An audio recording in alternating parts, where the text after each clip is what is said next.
Hi, welcome to another session, and we'll be continuing on our previous video. Today we'll be talking about evaluating strategic performance, and we'll be talking about managing change. So let's dive right into it. If you haven't subscribed to this channel, please do so. Hit the notification bell so that anytime I post a video, you'll be the very first person to get it, and you'll be notified anytime I post video. So let's dive right into it. What are the models for evaluating strategic performance? Number one is the Balanced Scorecard, which is one of my favorite models, right? The Balanced Scorecard is used to measure performance in relation to long-term objectives. So if you've realized, a lot of organizations measure performance in relation to, the financial side of things. But the Balanced Scorecard, the reason why it's called a Balanced Scorecard is it measures the performance of an organization holistically from the financial perspective and non-financial perspective as well. So here I said that for a commercial business, the most important objective is the financial objective. However, in order to achieve financial objectives over the long term, it is also necessary to achieve targets that are non-financial in nature. So that's the whole concept of the Balanced Scorecard. This is a holistic performance measurement tool that does not only focus on the financial side of things, but also the non-financial side. The concept of the Balanced Scorecard is that there are several key aspects of performance, right? So there are key different aspects of performance, which in the Balanced Scorecard language or vocabulary, they call it perspectives. So these perspectives are different. It could be financial, it could be operational, different perspectives. And all these perspectives come together for an organization to achieve its overall objectives. One thing you should note here is that the Balanced Scorecard takes a long-term view of performance. So we talked about perspectives. What are these perspectives? Remember, as part of the perspectives, the financial perspective is part, which we all know. So there are 4 perspectives according to the Balanced Scorecard. Number one is the customer perspective. So here we are trying to understand whether we're able to meet customers' needs, being able to recognize what customers value most. A company can focus its performance targets on satisfying customers more effectively. So here, this is a performance perspective. Were we able to satisfy our customers very well? Were we able to do that? So that's something to think about. That's one perspective that organizations must look at. And there's also the internal perspective, which is more about the operational performance of the company, right? So here we are looking at the quality of the service we offered. We are looking at our operational controls and how effective they are. Then you also have another perspective, which is called the innovation and learning perspective. Here we are looking at, empowering our workforce with the skills and knowledge that are necessary for them to be able to deliver, as well as, any new learnings in terms of technology, innovation, all those things are part of the innovation and learning perspective. They also have the financial perspective, which we all know includes things like your monetary stuff, which includes share price growth, profitability, etc.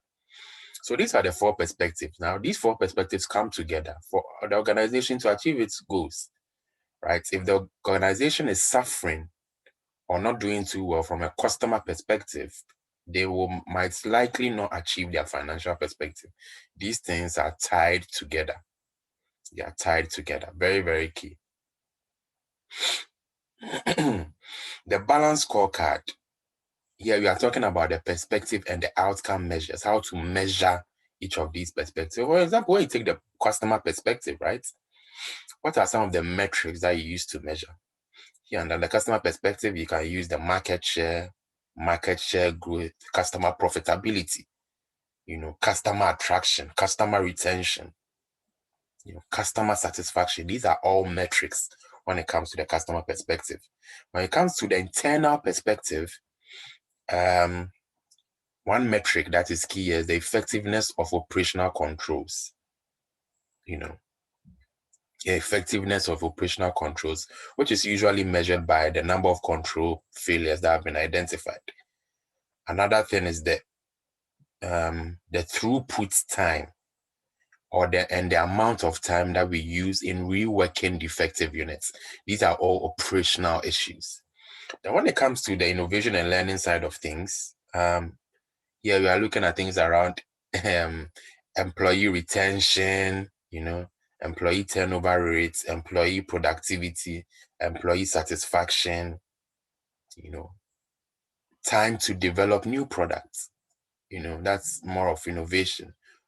How long does it take for us to develop new products? Everything to do with innovation and employee satisfaction will sit under the innovation and learning perspective. Then you have the financial perspective, which includes metrics like, which we all know, revenue growth, profitability, return on investment, return on capital employed, profitability growth, etc.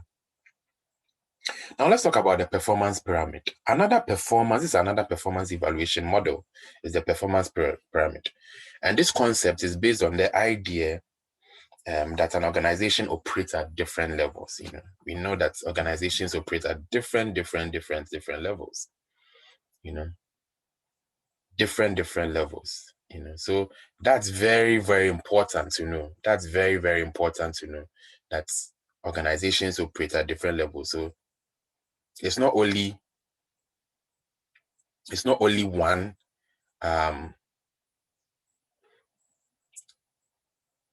it's not only one level in an organization, not at all. They are separate level. They are separate levels in an organization. Each level has different concerns, but each of these levels should support each other in achieving the overall objectives.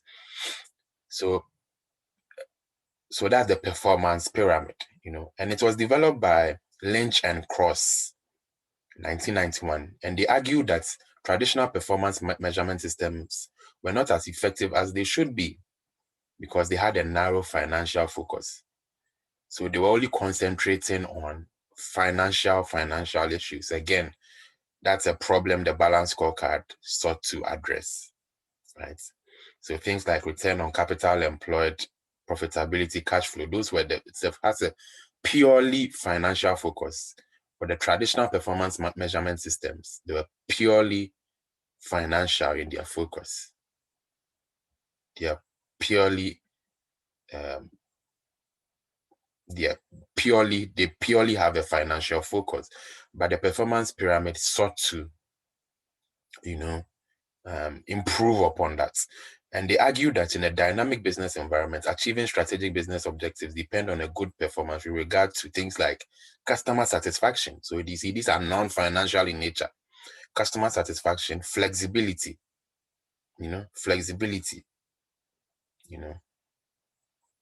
how flexible the organization is, and even productivity, how resources are utilized. Is it efficient? Is there efficiencies in productivity? So you see, this is quite similar to the Balanced Scorecard principle, because what Lynch and Cross is seeking to do here is that they are seeking to improve upon traditional performance measurement systems that all are only focusing on the financial perspective. Meanwhile, there are other perspectives to performance, and the performance pyramid lists some of them right here. So this is the performance pyramid. Interesting pyramid. This is the presentation. If you see here, there's the corporate vision at the top, right? And there's the business strategy, there's the business operating systems, and the departments and work groups. You have external effectiveness and internal efficiency right below operations. You want to make sure that your operations are solid. The corporate vision is always at the top. Then it trickles down to operations. Then you have all kinds of performance metrics, from customer satisfaction to flexibility to productivity to financial to markets, all kinds of things. So that's a performance pyramid. It's a holistic approach to measuring performance. So how do you interpret this performance pyramid? First off, you need to know that objectives and targets are set from the top down to the operational level. So the corporate vision down to the operational level. Performance is measured from an operational level upwards. And if performance targets are achieved at the operational level, targets should be achieved at the operating systems level. Operating systems level. Very, very key. Very, very key. So you saw that at the performance, when looking at the performance pyramid, you saw that the corporate vision was at the top and the operations was below. So the corporate vision trickles down to the operations level. Then when we are measuring performance, we measure it from the operations up to the corporate vision. Yeah. So another thing that we need to note here is that the measures of performance are interrelated. That's something that is always important. You realize that the financial perspective is related to other perspectives, like customer satisfaction and co. So they are all related. If you look at the presentation again, all these perspectives, customer satisfaction, productivity, they are all related. If you slack on one, another one is affected. Okay, then let's move on to the Fitzgerald and Moon building block model. Fitzgerald and Moon building block model. What do we mean by the Fitzgerald and Moon building block model? So Fitzgerald and Moon in 1996 provided a framework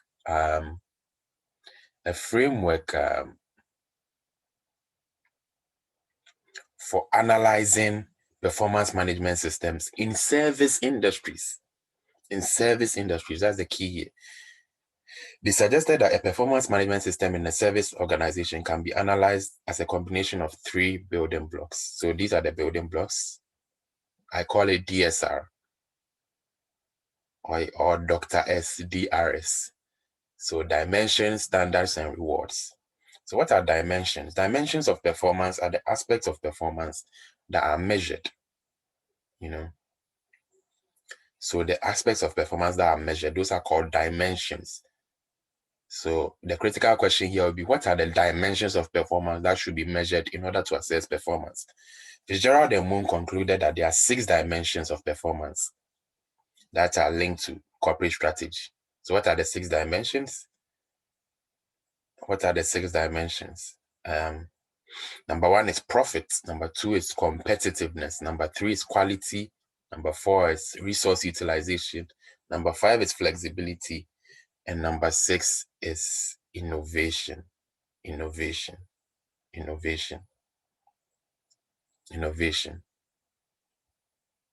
So how do I remember this? I use an acronym which is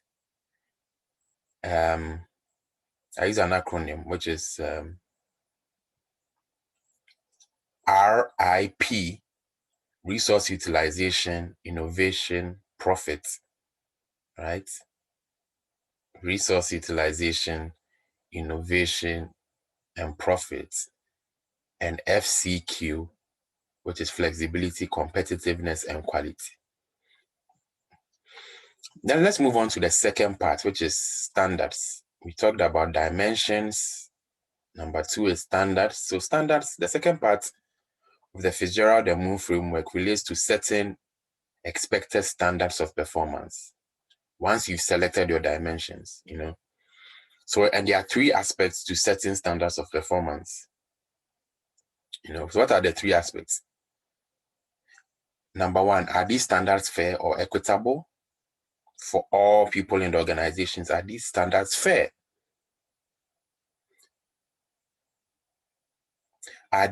Number 2 is, are these standards achievable? Sometimes some standards, they don't even make sense. Are these standards achievable? Number 2. And do the stakeholders, number 3 is, do the stakeholders accept the standards as their own? Do they feel like these standards are their own, or they feel like it's been imposed on them? So number 1, are the standards fair? Number 2, are the standards achievable? Number 3, do the stakeholders feel that these standards are owned by them? Because you don't want to impose standards on people. You want them to embrace them on their own. So that's the second thing, standards. Then you move on to rewards. That's the third aspect. Yeah. This refers to the structure of the reward system and how individuals will be rewarded for successful achievements.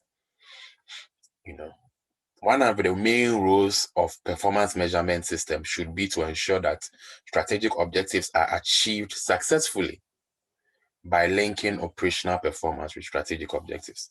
So Fitzgerald and Moon, there are three aspects to consider in the reward system. Three aspects. But we'll mention a few. Individuals should only be held responsible for aspects of financial performance that they can control. You can't be accountable for something you don't control. So you should be able to control something before you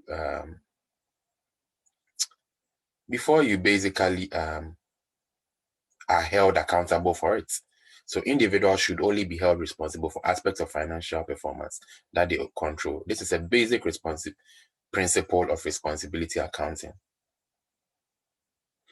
Another principle here is that employees work harder when they are rewards. This thing is quite normal, right? Employees will work harder when there are rewards involved. And how you set your reward structure should be transparent so that everyone knows, what they need to do to get rewarded. You do not want it to be hidden. You do not want it to be like that. So rewards. When you're setting up a reward system, these are some of the things you need to consider. Number one, individuals should only be held accountable for things they can control. Number two, employees work harder when they are rewarded. And number three, the reward system should be transparent. Now let's talk about managing strategic change. Under managing strategic change, one of the things that is key is the Lewin's force field analysis. So Kurt Lewin was a social psychologist, and he developed a theory which is called the force field analysis. He suggested that there are two opposing forces to change. There are driving forces that support the need for change, and there are restraining forces that oppose and resist the change. So there are driving forces that support the need for change, and there are restraining forces. So driving forces, restraining forces that oppose change. And he said that change will not occur if the forces resisting the change are stronger than the driving forces for change. So change will not occur when the resisting forces are stronger than the driving forces. Change is only possible when the driving forces are stronger than the restraining forces. So you see that in this diagram, right? Restraining forces, driving forces. When the driving forces are more powerful, they kind of limit the restraining forces, and then change is able to occur. So how according to Lewin's force field analysis, how is change initiated, or how is change created? There are two ways. Number one is to strengthen. If you want to initiate change, you strengthen the driving forces for change. According to Lewin, this might seem like the best answer, or the best option if you want to initiate change. However, what Lewin is saying here is that if you increase the driving forces for change, it's also possible that the restraining forces will get stronger and would block the change. So when you're strengthening the driving forces for change, don't forget that it might sound like a fantastic idea, but don't forget that the restraining forces might also get stronger as a result. So he says that the best approach, according to Lewin, is to reduce the restraining forces against change. So the best approach is therefore to try to reduce the restraining forces against change.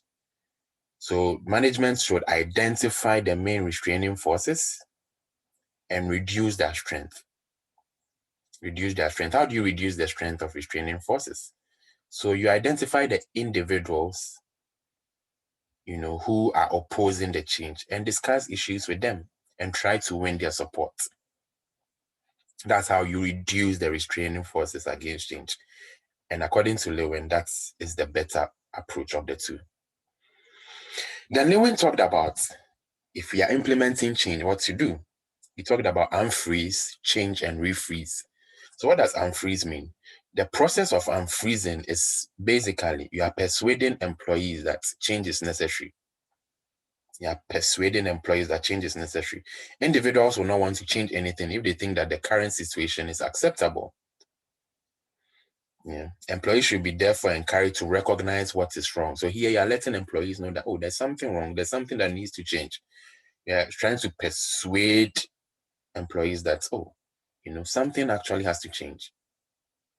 So here you are unfreezing them out of their current situation. So that's the reason for the term unfreeze. Then after you've done this persuasion, then you actually implement the change. You should make the changes. You should make the changes here, and you should involve the employees in the change and get them to participate in making the changes. When you let them participate, they feel part of the process and helps reduce the resistance to change. Then you have what we call refreeze. After you implement the change, there's a risk that employees will go back to their old way of doing things. And so what you want to do is you should encourage employees to carry on with the new way of doing things or to align with themselves with the change. And one way of doing this might be to reward employees. You can use rewards, and that is what we mean by refreezing. So you have unfreeze, change, and refreeze. Let's talk about an interesting model, which is called the McKinsey 7S model. So McKinsey is one of the biggest consulting firms in the world, and they came up with this nice model, which is used to assess overall organizational, objectives. I used to assess the overall organizational objectives and how an organization is, basically doing, organizational effectiveness. So we divided, it's basically a 7S model. So it starts with strategy. So strategy, as we've talked about, these are the long-term goals of the organization, which are achieved using specified resources. Then you have structure. Structure we talked about in the prior video. If you haven't watched it, you can also go and watch it. Structure refers to, this is basically the division of responsibilities and allocation of authority, how the organization is set up. So when you think structure, you are thinking responsibility and authority. Then you have systems, systems. So systems are basically, they are basically stuff that operates within an organization. Systems, they operate within an organization. So organizations will have different systems. We'll have different systems from manufacturing systems to information systems, etc. So when we say a system, it's basically a set of principles or procedures that is interconnected. So a system is simply an organized framework. It's a framework of doing things. So when we say a manufacturing system, it's simply a framework for manufacturing goods. Information system, a framework for processing information or holding information or storing information. So a system is basically an organized framework. Then you have staff. These are the people who are doing the work, right? These are the people who are doing the work. Here we are looking at things like issues like motivation, loyalty, pay rates, working conditions, etc. Then you have skills.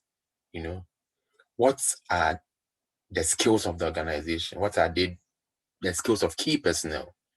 What do they do and what do they do badly? Then you have style. Style refers to the cultural characteristics of the entity. And another thing is the leadership style of managers. How do managers lead? What is their style of leadership? That's what is addressing here. Then you have shared values. These are the guiding beliefs about the purpose of the entity and why it exists. And these values are shared by all the individuals who work in the organization. So that's the 7S model. Always remember that the 7S model, the McKinsey 7S model, It consists of 7 S, so it's quite easy to remember. It's quite easy to remember. So it's basically a framework for assessing organizational effectiveness. So it's saying that these are the 7 factors that organizations must, do well on in order to be successful. That's all it's saying. So the shared values must be solid. The leadership style must be very, very good. The skills, they must be good. The staff must be solid. The systems must be in place. The structure must be in place, and there must be a good strategy. If all these things come together, the organization will be successful. And so I think this is where we'll bring it to an end for today. Thank you very much for listening. If you haven't subscribed to this channel, please do so.